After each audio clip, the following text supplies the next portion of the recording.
건강한 몸을 만드는 그날까지. 안녕하세요, 허브보리 매니저입니다. 아무리 운동을 해도 음식을 먹어도 살이 찌지 않는 분들, 허브보리는 늘 그런 분들을 위해서 유용한 정보를 준비하고 있으니까요. 건강하게 살이 찌고 싶으신 분들, 그리고 살이 찌지 않아 주변에서 걱정하시는 분들은 구독과 좋아요로 저희 허브보리 채널에서 준비한 정보를 계속 받아보세요. 살이 찌지 않아 고민이신 분들, 나는 원래 살이 찌지 않은 체질이야 라고 체질적인 원인으로만 여기시는 분들이 많이 계실 거예요. 오늘 준비한 콘텐츠는 한의학과 함께 살 안 찌는 체질, 바로 알기입니다. 과연 정말로 체질 때문에 살이 안 찌는 게 맞는지, 그렇다면 살이 안 찌는 체질을 바꿀 수 있는지, 그리고 내 체질에 맞는 살찌는 방법엔 어떤 게 있는지 이번 영상을 통해 낱낱이 알려드릴게요. 생소한 정보인 만큼 전문가분을 안 모실 수가 없죠. 오늘 체질에 대해서 가장 잘 설명해 주실 분, 한의사 선생님을 모셨습니다. 선생님, 간단하게 자기소개 부탁드립니다. 예, 안녕하세요. 반갑습니다. 저 한의사 신순식이라고 합니다. 흔히 살이 잘 찌는 체질, 잘 안 찌는 체질, 이렇게 나눠서 말을 많이 하는데요. 선생님, 체질이란 정확히 어떤 것을 말하는 걸까요?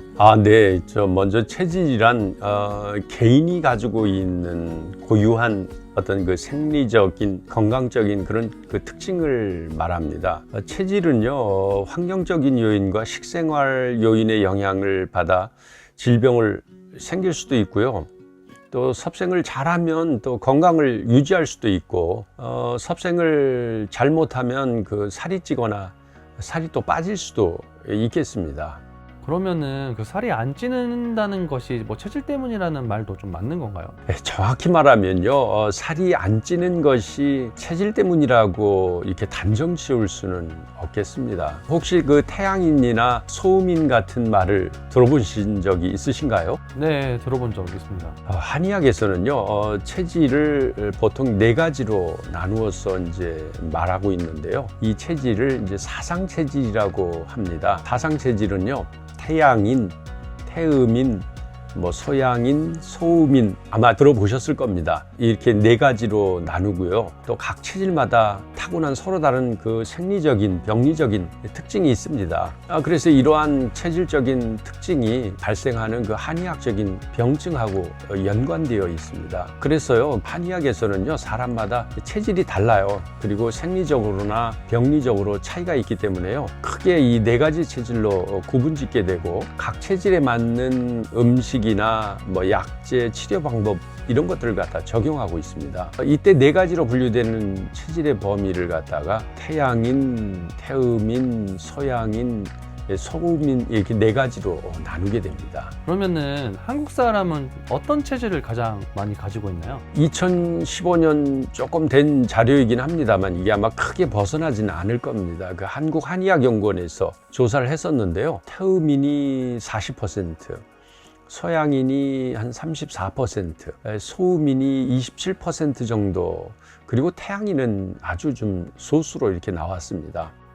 이제 한국 사람은 좀 태음인이 많다고 이야기해 주셨는데, 그럼 이렇게 네 가지로 분류되는 사상 체질은 외모와 성격으로도 좀 알아볼 수 있을까요? 맨 처음 사상의학을 주장한 서적에는요, 체질별로 성격과 생김새가 다르다, 이렇게 이제 나와 있긴 합니다. 그런데 이제 좀 더 세심한 관찰이 필요하다고 할 수 있겠습니다. 만약 내 체질이 정말 궁금하신 분들은요, 성격이나 얼굴로 판단하시는 것보다는요, 이 영상을 끝까지 봐주셨으면 합니다. 그러면 이제 본격적으로 살 안 찌는 체질, 나는 무슨 체질일까? 나의 체질을 알아보고 체질에 맞는 살찌는 방법을 본격적으로 알려드리겠습니다.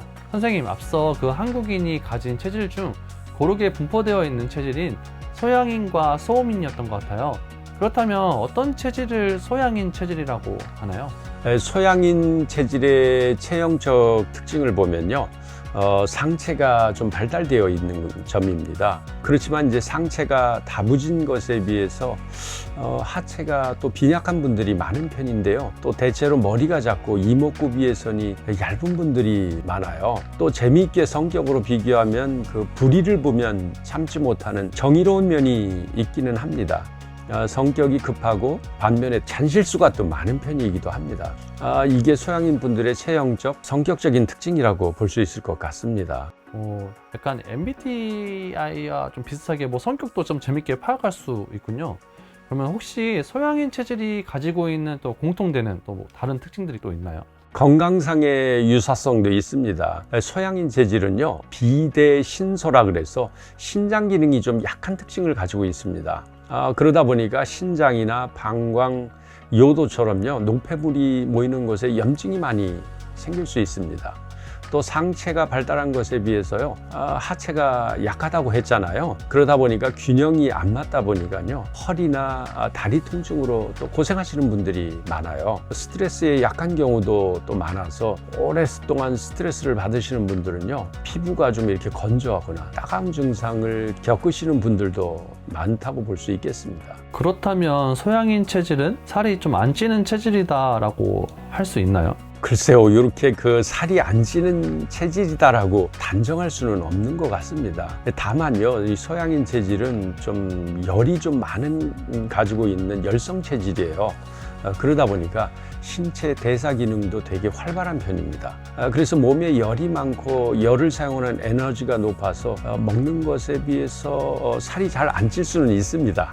이 부분이 아마 그 잘 안 찌는 하나의 원인이 될 수는 있겠습니다만은 살이 안 찌는 체질이다라고 이렇게 단정할 수는 없겠습니다.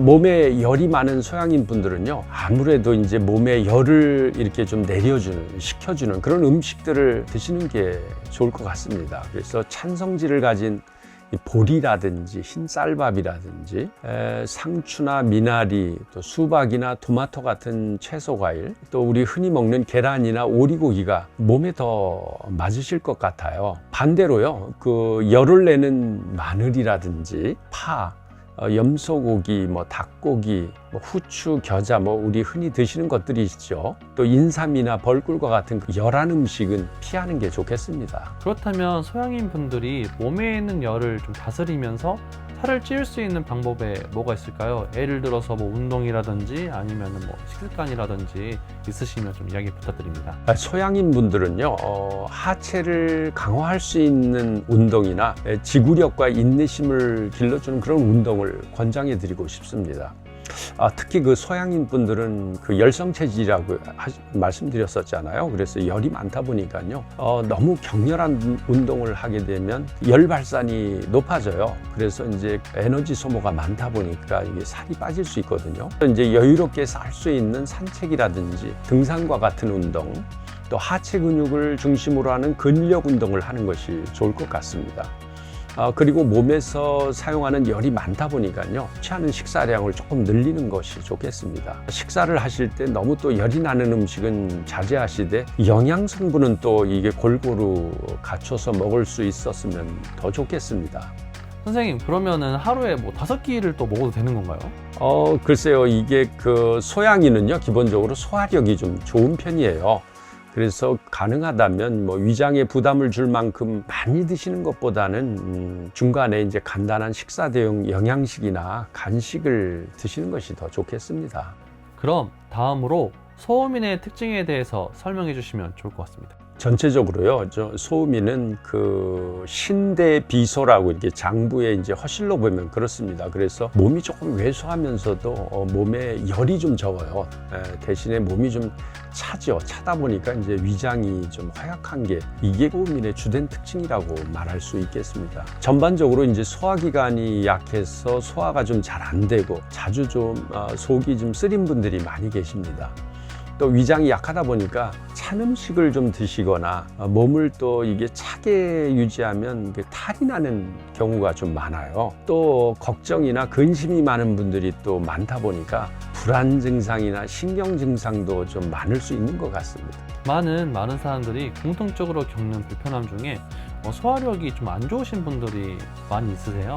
그러면은 이런 분들이 소음인이라고 볼 수 있나요? 소화력이라고 하는 측면에서 보면요, 사실 그 소음인에 가깝다고 볼 수는 있겠습니다만은 보다 더 이제 명확하게 알려면 정확한 그 진단을 통해서 파악할 수 있다고 볼 수 있겠습니다. 그럼 소화력이 약한 소음인 체질이 살을 찌울 수 있는 방법에는 어떤 것들이 있을까요? 소음인 체질을 가진 분들은요, 소화기 기능이 좀 약하기 때문에 많은 양을 한 번에 드시게 되면 이제 탈이 날 염려가 있어요. 많이 드시는 것보다는 정해진 시간에 정해진 만큼 이렇게 규칙적으로 드시는 것이 좋겠습니다. 그리고 이제 소화가 잘 되는 음식이나 기름기가 좀 적고 속이 좀 차다고 그랬잖아요. 그래서 이 따뜻한 음식을 드시고 편하게 휴식을 취해 주시는 것이 좋겠습니다. 그래서 음식을 예로 들자면요, 열성 체질인 그 소양인하고는 좀 달리요, 열을 낼 수 있는 그 양파라든지 마늘, 생강이나 고추와 같은 그런